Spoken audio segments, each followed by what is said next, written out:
Good evening. I'm going to go right into my mission statement. When the when life is difficult, many people feel alone, believing nobody can truly understand their struggles. But in truth, although the story is different for each of us, we all live with and through the same emotional experiences: pain, joy, passion. These feelings are what I consider to be the common bond between human beings. It is my sincere desire that a person reading this book realizes that someone else has felt what they have and that they are not alone. And tonight I am also going to revisit my one of my all-time favorite poems in this book. It's called Room to Dance. Incompleteness, obstacles. I turn away, never arriving on the other side, with holes, emotions, crammed in the closet, becoming too stuffed to open. History, waste, from the past, literally my niche. I carry it with me, never letting go. Circumstances, clutter, infinite excuses why what I have is not what I want. No clear path through the disorienting chaos. I wander, tripping, stumbling, falling. I choose. The rhythm of life seduces me into motion. Move by move, I complete, reveal, let go, engage, clearing the space, creating room to dance. And the reason why I revisited that poem tonight is because tonight I'm talking about control freaks. We all know them, we all have them in our lives, and these are the people who manifest their need to control in different ways. And needless to say, uh, even you may be a control freak. At one point in my life, I was, and it took going to therapy for me to realize that the struggles and the pain that I was experiencing when I would interact with other people had to do with the fact that they weren't doing what I wanted them to do. So I would have this desire to respond in a negative way, or and because I was not a manipulative person, I was more of just basically not necessarily trying to make them think that I was doing what was in their best interest as much as I was right. I mean, how could you not do what I want you to do, and I know what you should be doing? It took me getting prepared for my wedding. And everybody knows that even though most of my things were taken care of for my wedding because it was at my family reunion that year in Mississippi. So that meant that I didn't have to buy food, I didn't have to buy cake, I didn't have to rent a hall. All that stuff was already done. Basically, all I had to do was be there, but it was the things like getting fitted for the tux, or me finding the dress, preparing to make that trip to Mississippi, that kind of stuff. And my fiance at the time, he was like, I'll get to it when I want to, type of thing. And I started to really have anxiety attacks. I was really tripping. And I remember calling my therapist because I was in therapy already because of a previous situation that I had experienced with him that made me start having dreams of how I could murder him. So I started going to therapy. And I went for like 18 months. So, I was getting close to the end of it. And then, by that time we were, like I said, preparing to get married. So I remember I called her and I left these urgent messages, because she was at lunch and then she had a client. And then so I was leaving. So when she finally did call me back, she says, Wanda, is everything okay? Are you hurt in any way?" And I said, "No." I was shocked. I'm like, "Why are you asking me that?" And then she said, "Oh, your children, okay." I said, "Yes." She said, "You still got your job?" "Yes." "Was there a fire somewhere?" "No." She said, "So what it could possibly be so urgent that you're leaving me these type of messages?" So then I went into why I was leaving the message, because he wouldn't come and go with me to this when I wanted him to do that, and he hasn't gotten his tux yet, and he, this and he. And she says, "That's not an emergency. That's you experiencing somebody not doing what you want them to do. So I'll see you at our next session." And I was still in that I headspace of, I'm right. So I was like, what is wrong with her? How could she not see that this, he this is important? So when I got to the next session, I was going to chew her out, of course, because she didn't do what I wanted her to do. I was gonna get into her. So we sat down, and she started asking me questions about how I feel when my kids don't do certain things, or when my daughter doesn't do. I only had one child at the time, or this doesn't go a certain way.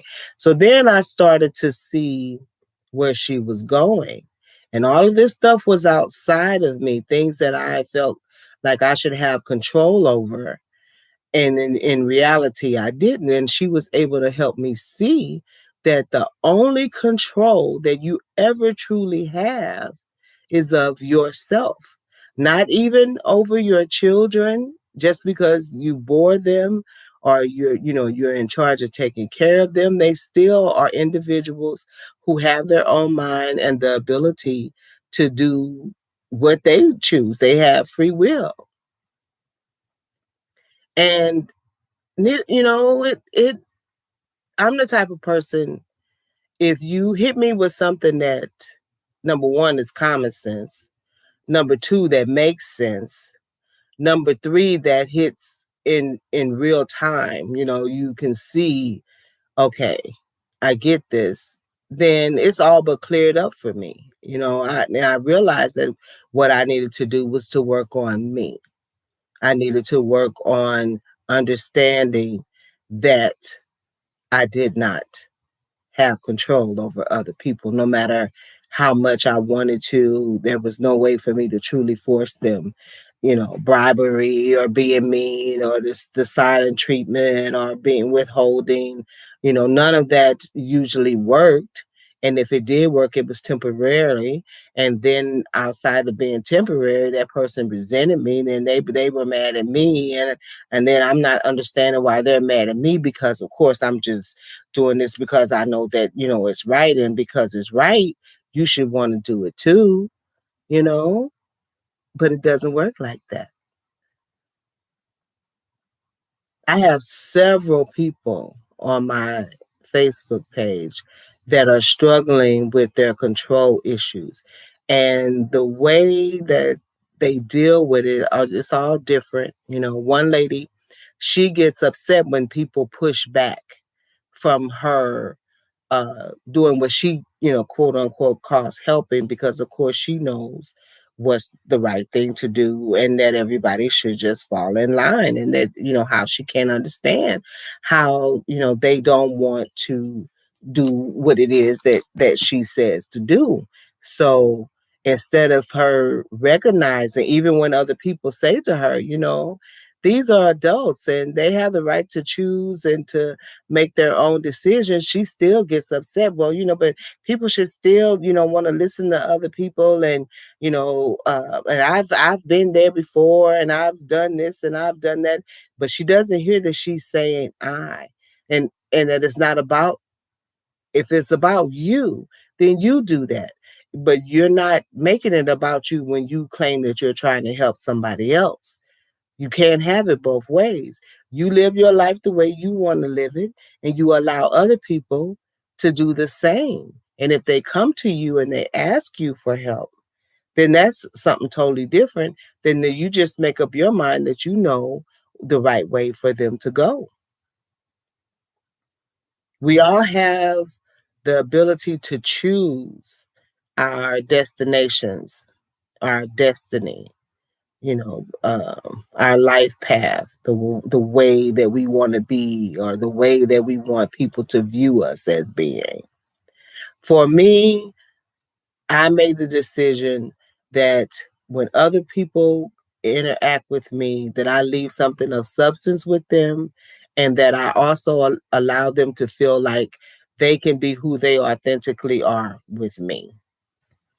So for me to do that, I had to learn how to detach myself from even people that I love, detach that thought that they should do what I say because I know what's best, or I think I know what's best, or because something worked for me that it may work for them, or because I understand something on a level that they should be able to understand it.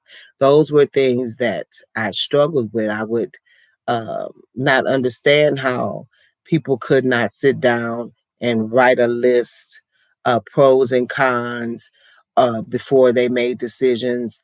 How you could not sit down and contemplate, before you just jump into things. And what I started to do is I would say the serenity prayer. I had a manager of a printing company that I worked for, and she was the president of the AA group that she went to. And she picked up on my personality really quick. I mean, it was really interesting. And one day she gave me this little sliver of paper, and it was adhesive on the back, and she put it on my phone, and it said, "Ponder the positive." And of course, at first it pissed me off, because back then I thought, like, positivity is for white people. Y'all could be positive about stuff because you ain't got all this bullshit on your back. So I didn't think of myself as being negative as much as I thought of myself as being a realist. And to a certain degree, depending on what the situation and what the issue is about, being real and being negative can seem to be the same thing. And I had to learn the difference between the two because because I was struggling so much at that time in my life, and I would talk about it in real time and how it really made me feel, I didn't recognize that I was also allowing my negative feelings about the reality to surface in my conversation. And it took me a while to understand the difference between the two. It's even been, said by professionals, that people who are depressed, uh, in a real sense, they're more real than, those who consider themselves optimists because they see things how they really are. But what depresses them is that because they see it how it really is, they allow it to impact them negatively. But you also have the choice to see what's real and, uh, as the song say, always look on the bright side of your life. And that's what I had to learn how to do, that even though what I was going through at the time was stressful, I was in a valley place. If I chose to have the perspective of this is temporary and that it's a phase or it's a period that I have to endure to be able to get to the brighter side of my life, once I started to realize that and accept that, life became brighter. I can actually remember the day that my depression lifted. Before that, I never truly recognized the sun as brightness. If I saw the sun, it was probably too bright to me. I thought, the sun could be turned down a little bit. It was too much. But when I spoke with someone else who saw that, and this was before this was before I met the lady. I was working for the manager. This lady, I was working at a battered woman shelter, and I was talking about my life or talking about, life in general or whatever. And her approach was, she said, I used to be depressed too. And I was like, who said I was depressed? I'm like, you know, where did that come from? And so then she started to explain to me how some of my conversation, it demonstrated that I was experiencing depression. And what she said to me, she says, Wanda, it's all about perspective. How you perceive a situation is usually your reality. And if you choose to see it in a different light or in a hopeful light, it may not necessarily change the situation right at that time, but it gives you that leeway to reach a better spot. And man, I've had people in my life that took the time to, and usually strangers, took the time to help me see that my perspective on life was skewed, even though a lot of it was based on the reality of where I was. My perspective did not have to necessarily match the reality. And that's not lying to yourself. It's not being real. It's realizing that you are forever growing. And if you get stuck in a certain way of thinking and a certain perspective, that doesn't allow you to grow. And life is about growth. And I know it may seem like it's not an excuse, but how do I want to put it? It's, not being fully, I don't know. I don't know how I could put it. All I can say is that it's a form of accepting that all things are temporary and accepting that we each have our cross to bear, so to speak. And we have to pull up our cloth, and we have to take that road and going towards something greater, and not believing that you cannot overcome what you are experiencing at the time. That's what hope is all about. I still don't consider myself an optimistic person, and I don't necessarily see myself as positive as much as I am hopeful and willing to accept the reality, but also recognize that it is temporary. And now that I'm 59, I'm talking about when those things were happening. I was 24, 25, 26. I began to allow myself to grow beyond what I knew. I was the type of person that if I knew something, then I know it, and then that is right, and that's how it is, and that's how it's going to be. And I had to learn too that everything must change. Nothing stays the same. The song say, except rain comes from the clouds, the sun lights up the sky, and hummingbirds do fly. Right, changing. And this is what the control freak does not want. The control freak does not want anyone to change. They want you to be that person that they can mold and manipulate and to keep in a certain spot, to see things how they say it should be done, and to follow their lead. And then a lot of times out of 10, this same person's life is jacked up, but they know what's right for you. The same person that they're upset and they're unhappy and they're depressed and they're experiencing anxiety, and claustrophobia, or yeah, I knew people that didn't even come out of their house, but they want to tell other people how to live their lives. Really, you don't even leave your house. How you gonna tell me how to live my life? My grandmother was good for that, and she had generalized anxiety. So that meant everything made her anxious.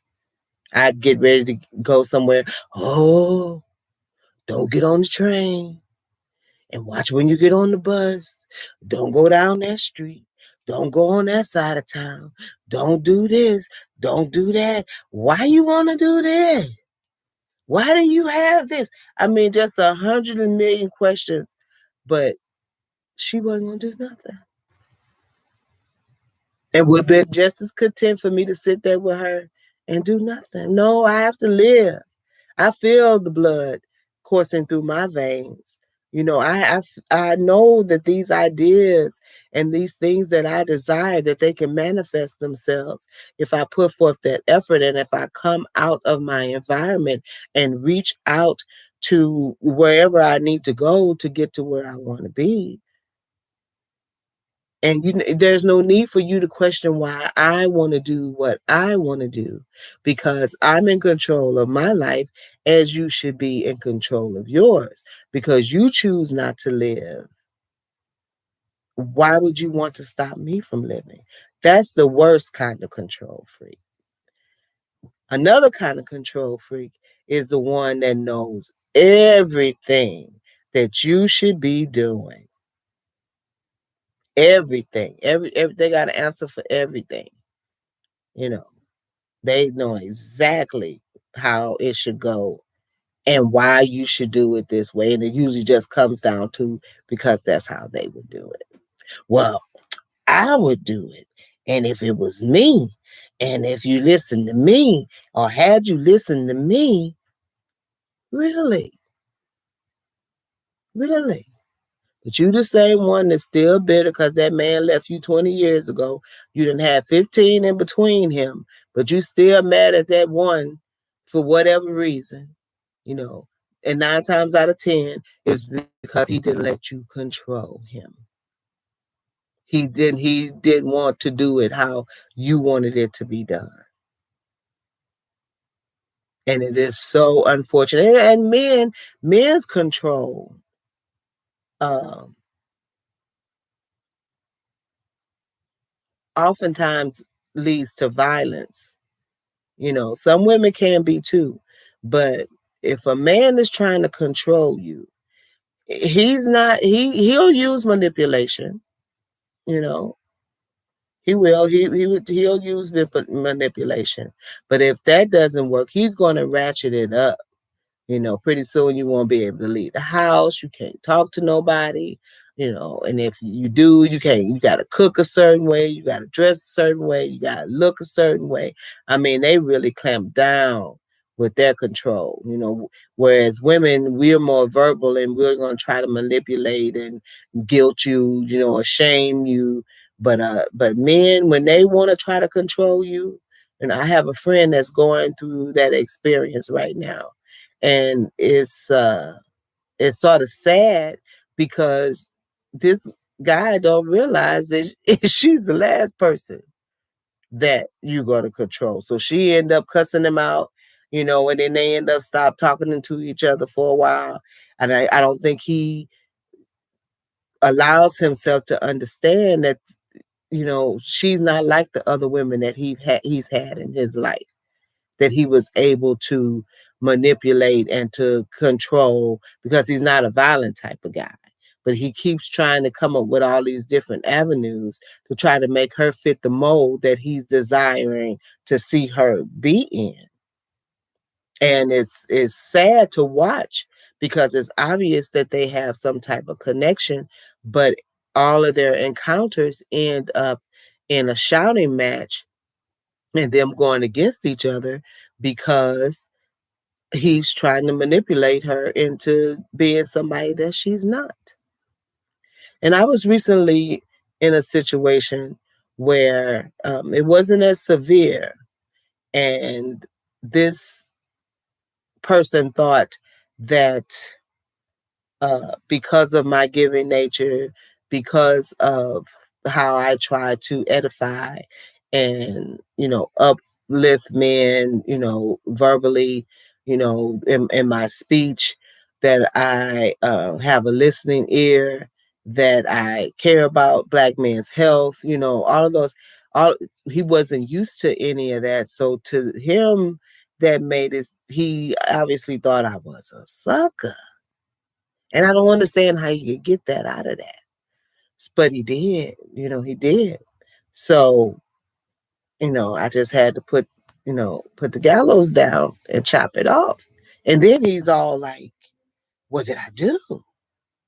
You know, and it's not so much that what he did is what he didn't do. He, uh, he neglected to take advantage of the fact that I was unconditional with him. He was used to conditions. He was used to women wanting money from him and, you know, all that kind of stuff. And I never got into that.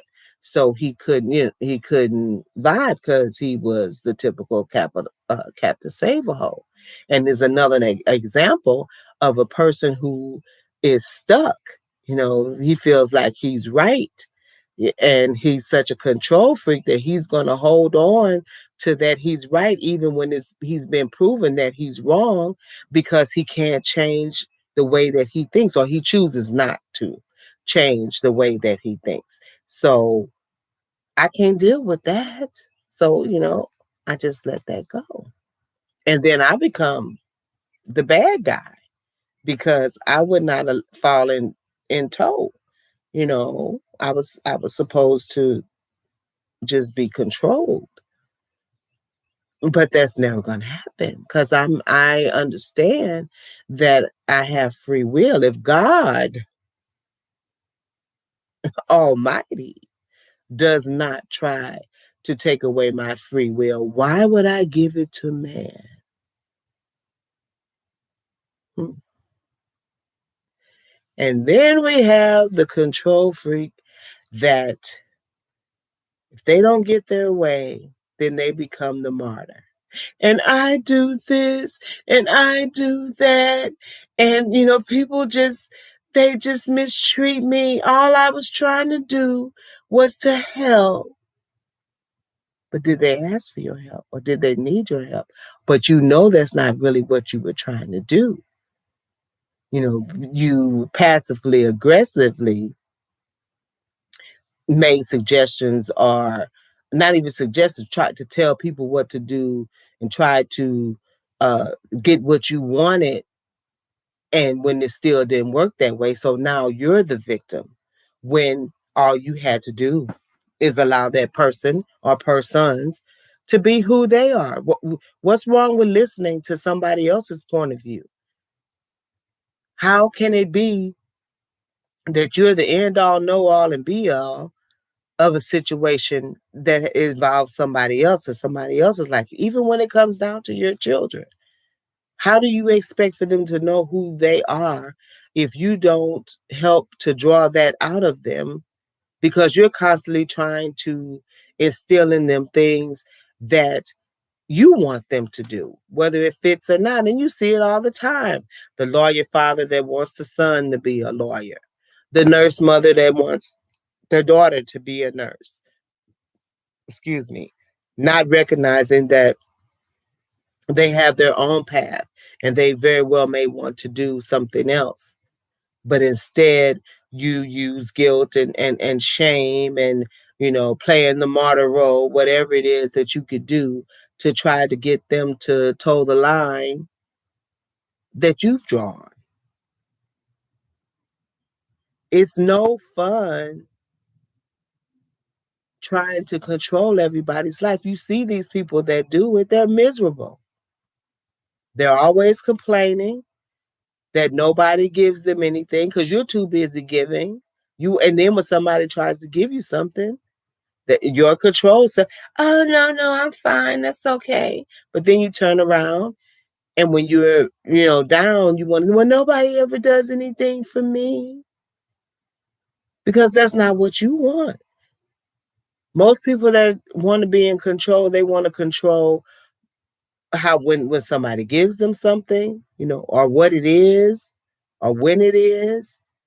Everything is about what they think and what they feel and what they believe, and they usually say I all the time. What I would do, what I think. I tried to tell you. I told you so. We all have the right to make our own mistakes.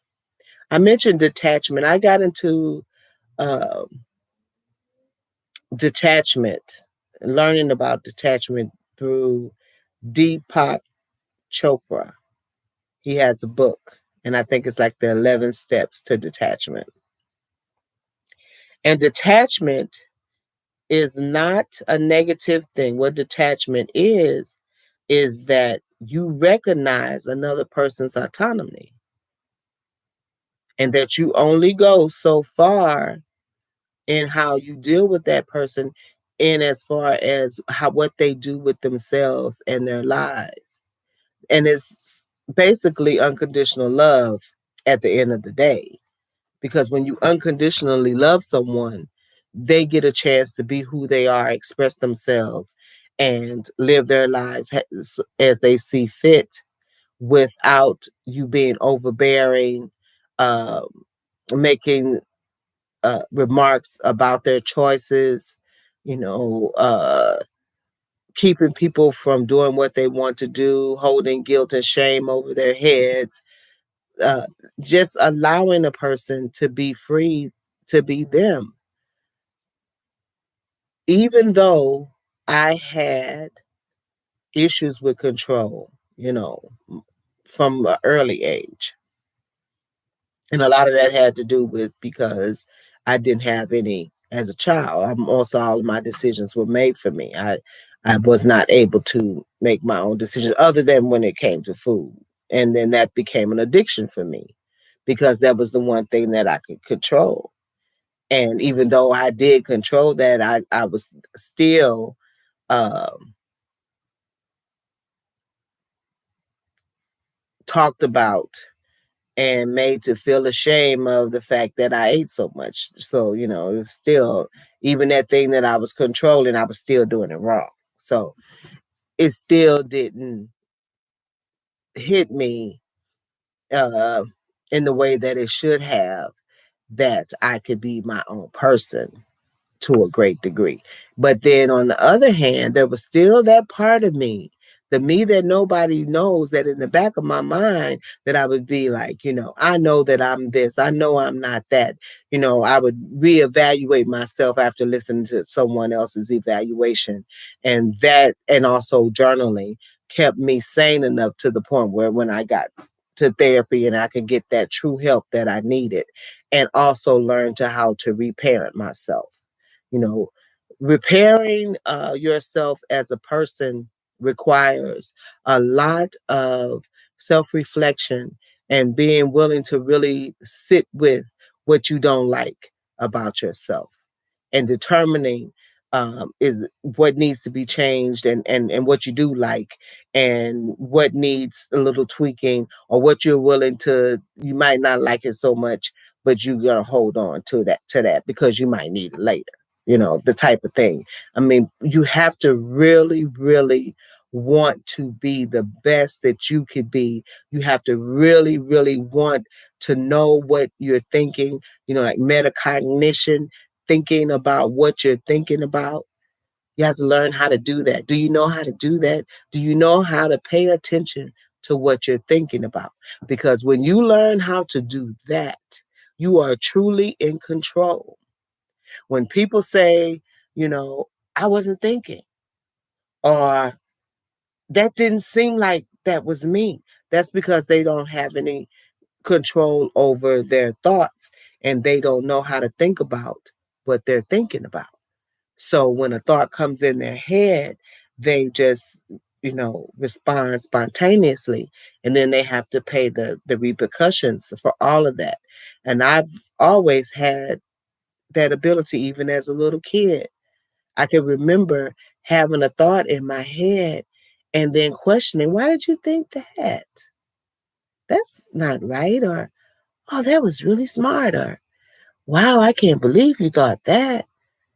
And it's talking to yourself.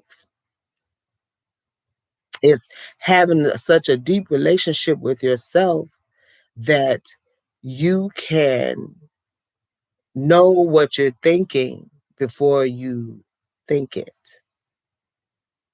Look it up. It's interesting.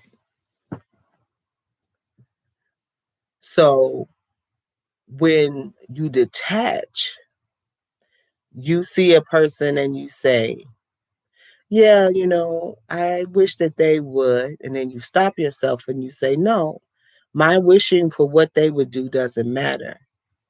I have to determine whether I'm going to support what they do or not. But either way, I have no say in what that person does. And they have not only a right, but they only have the ability to determine their choices. I don't. And I was able to do that with my children before I really repaired some things in myself. And I believe I was able to do that with them is because I wanted to break what I saw as generational curses of disrespecting children just because they were children. So from when the time I had my daughter when I was 17, I made up my mind that I was going to listen to her. I was going to observe her and to see, you know, how she went. Now, yes, I did. I put her in dance and I made her play an instrument and but that was more of an exposure type of thing. Once I saw that she had no affinity for it, I didn't force her to continue the lessons, you know, because a waste of time is worse than a waste of money. And causing a child to resent you because of money is ridiculous to me. I put my daughter in dance class, even though we danced all through the house and stuff. But when it came to uh, being structured dance, and she didn't have it, and the teacher just told me, she was like, she has no passion for this. This obviously this is your thing. So I talked to her and she said that she still wanted to do the class. So she went through the class, but she did it, you know, just remotely. Now when she turned 15 and I told her I was going to take an African dance class, she wanted to do that. So we took African dance lessons and we were in an African dance troupe. And I mean, it was a beautiful experience because that was something that she felt a passion for and that she would do. But I never tried to force her into doing anything. And when my son came along, I wanted him to take guitar lessons. I bought him a guitar. He took a couple of lessons. He didn't want to do it. Okay. I found out that he was an artist and he was in the 11th grade. And the way that I found out, the teacher asked me to come see him. And he went and showed me these paintings. But he didn't tell me that my son had done them. So he said, what do you think about this? And I was like, oh, wow, this is a good art. This is great. And then he showed me another piece and he said, well, I said, wow, yeah. And they got the shadowing and all that. And he said, your son did those. And I was so shocked, but I was so proud and excited at the same time. So guess what I did? I went out and bought him all kinds of art supplies and an easel and all of that. And he was like, Mom, I just, yeah, I could do it, but I don't want to do it. And then I did push a little bit with him. I did. I said, son, this art, being an artist like this is a God-given talent. I said, I just hope that one day that you would revisit it. But his mind was not there, and he's 30 years old, and his mind still isn't there. But I just hope that one day in life that he does uh, come back to that. Another thing, the interesting thing about my son is with my kids, I told them, don't have children, until you're 30. If you can, don't have sex until you're 30. Don't try to be in no serious relationship until, I mean, if 30 was my number. So from the time my son was like 17 up until yesterday or day before yesterday, he had this view of marriage that was just, it's just a piece of paper. I don't have to be married to somebody to be in a committed relationship, on and on and in and out. And out of the blue yesterday, he says to me, Mom, I'm changing my view on marriage. Now, I would, with it, if the subject ever came up, I would talk to him, about the what it does mean to be legally married. I would express to him that it had a lot of value in a lot of ways. Everything in this country is centered around the family. And being legally married is not just about a piece of paper. But if you have children, it legitimizes them, you know. It also says to that child that my parents cared enough to legitimize me, you know, and to at least make the attempt to create a family unit. When it comes to taxes, there's benefit. And then it's also the benefit of knowing that someone is committed enough to you to sign on the dotted line, whether they continue to hold on to that commitment or not. Um, it's that's something that's important, especially if a man does, unless he doing it so he can kill you for your insurance. That happens too. But so I was so happy. I was really happy. I was really elated. It just really touched me deeply that he has grown to understand so much. It just seems like in a short time, because just like he was 27, and so it's been within the last 3 years that he has started coming to certain revelations. But it made me feel good that I never gave up and I never wavered on what I thought was important and what's valued. But I didn't do it in a controlling way. I just gave him my opinion and I left it alone. I didn't try to force him. I didn't try to, tell him that he should do this. This is what you need to do. I just said my piece and I detached myself from that situation. So when he came to me and said to me that he had changed his opinion about it, because I had that detachment towards his decision, it was elation, but had I been pushing and harping and trying to force it all the time, my reaction probably would have been different. See, I told you. Oh, so now you're listening to your mama. That's that control thing. So I got it because I didn't try to control his thoughts about marriage and stuff. And then he changed, he came into his own, he grew into a different understanding based on whatever. I was able to experience this glow of happiness and in knowing that I was just there for him. And it was something that he could share with me and not feel like he was going to have to hear "I told you so" or "What made you change your mind?" I didn't have to say any of that because it didn't matter. You know, it did. The only thing that I did say is that I have an engagement ring for you if you choose to use it whenever you find somebody that you want to marry. I didn't ask him if he had somebody in mind. I didn't go into any of that. I don't know any of my children's personal business. I don't know how much money they make. I barely know what they do on their jobs. I only accept what they're willing to give. I don't ask no questions. They're in complete control of their lives. If they come to me and they ask my opinion about something, I give it, but I don't elaborate. I don't tell them why they should do something, because the reason that they should do it is because they want to do it. That's what detachment is. A lot of my friends ask me questions about my kids, and I don't know. Well, how come I don't know? Because they're adults and they make their own choices, they're their own decisions. Doesn't mean that I love them any less or none of that. But guess what? I don't have all that stress on my head either. Detachment allows you to be free because you're just freely giving your love and then freely accepting it back. There's no attachments or conditions. I accept, no matter what, I accept that that's what how you want to be, and that's okay with me. I reared you.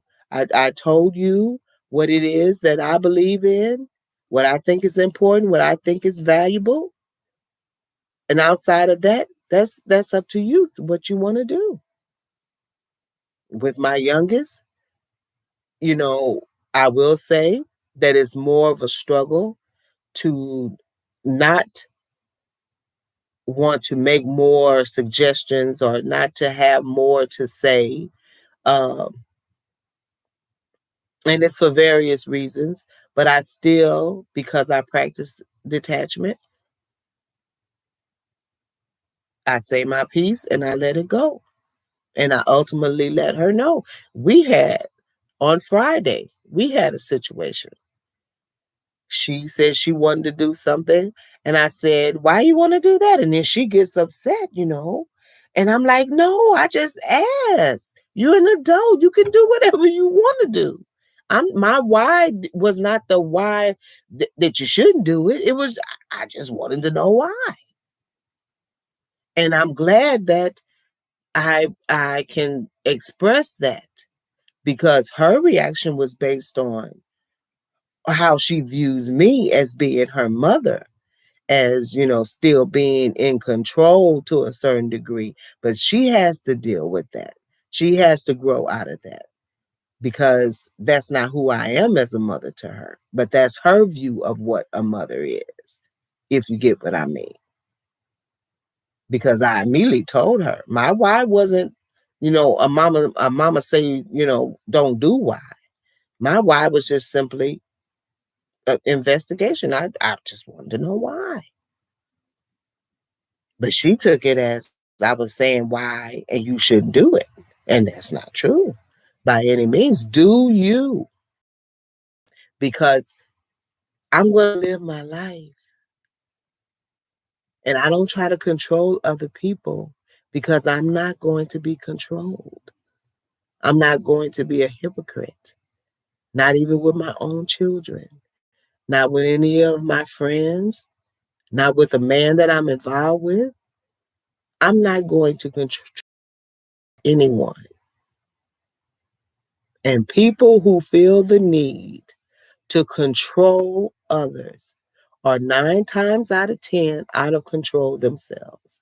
Their lives is in chaos, or they're completely unhappy, or they think the accomplishments that they have made in their life make them uh, experts on what other people should do with their lives. I do a lot of things, but I don't expect other people to be able to do what I do. Or I don't think that I should have any special treatment because of the things that I'm able to do. And I don't feel that I should try to coerce somebody into doing the things that I do. Detachment, allowing people to be. And of course, there is an attachment. We do make attachments with people, but uh, an attachment doesn't mean that you're in control because you love that person or that you have a say so.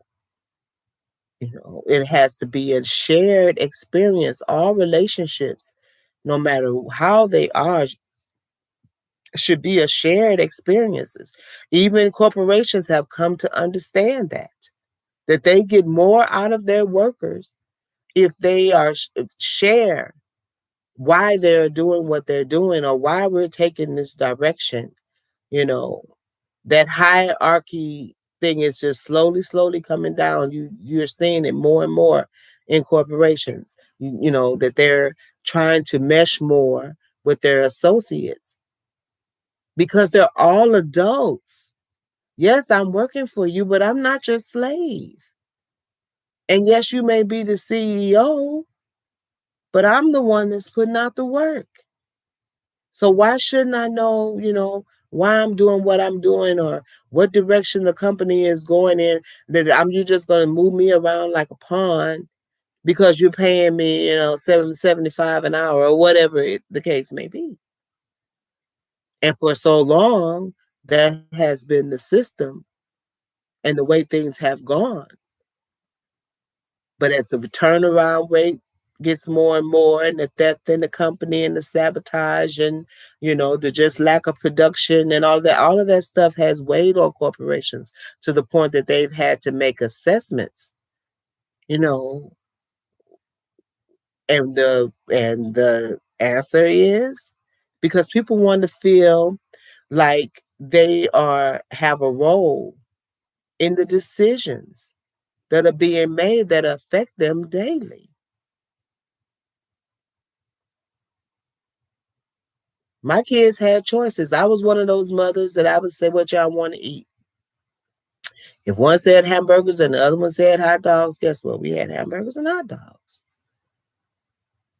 Really? I mean, is it really that big of a deal?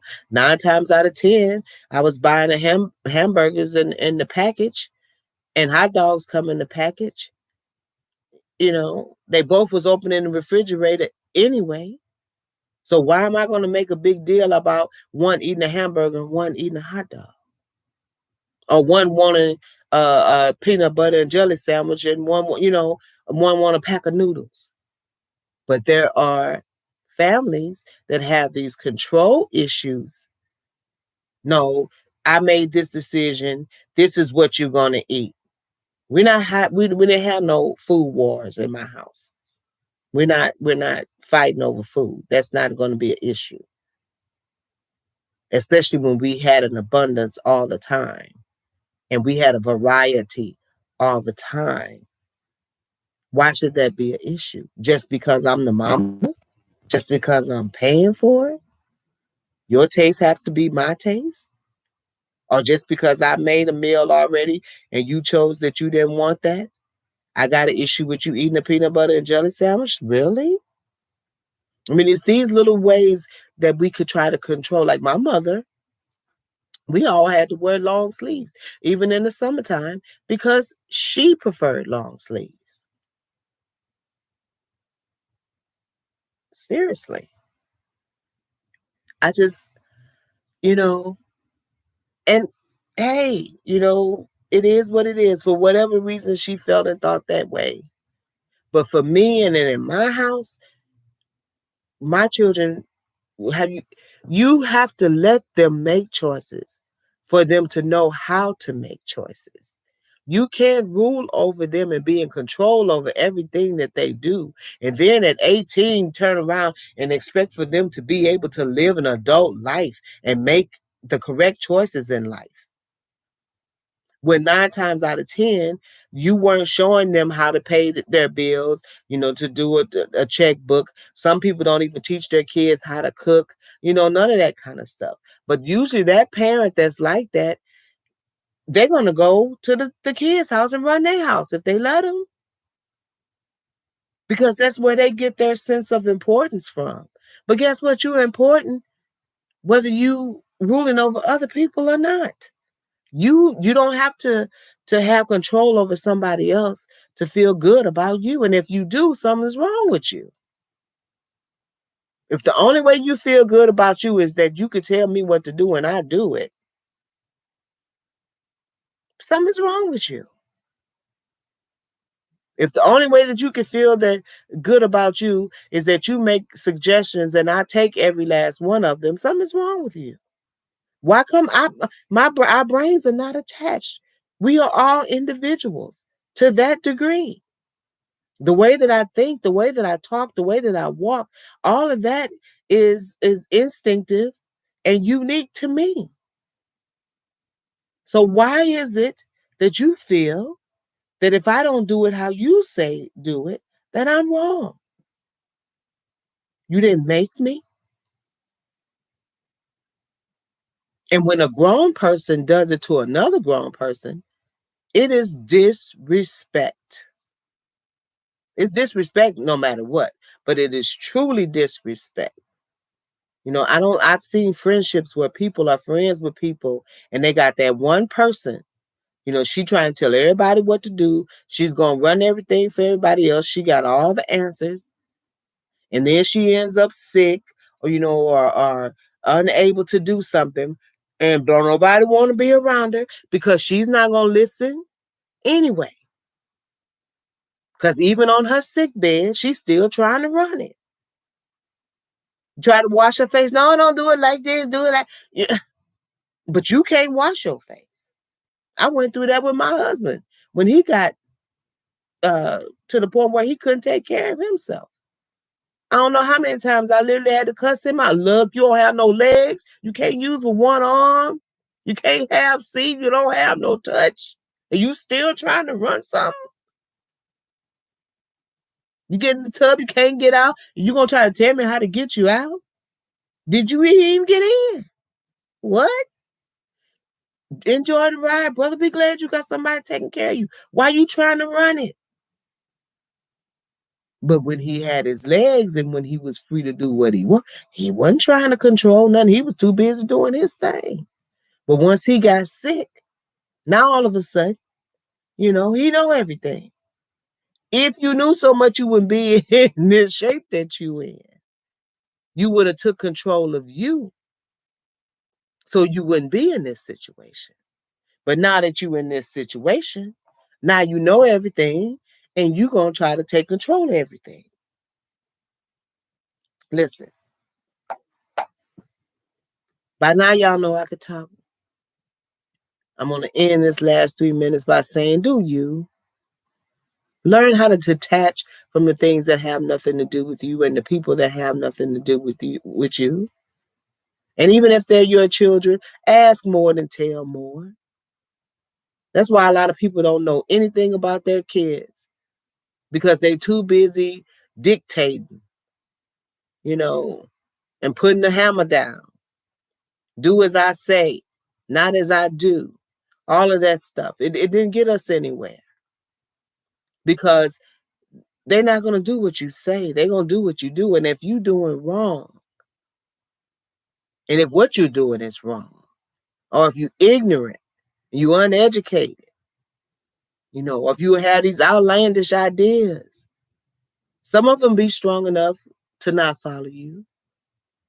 But then some of them will take on that curse. Stop thinking that you know everything and that you're in control of everything. And then look at your life.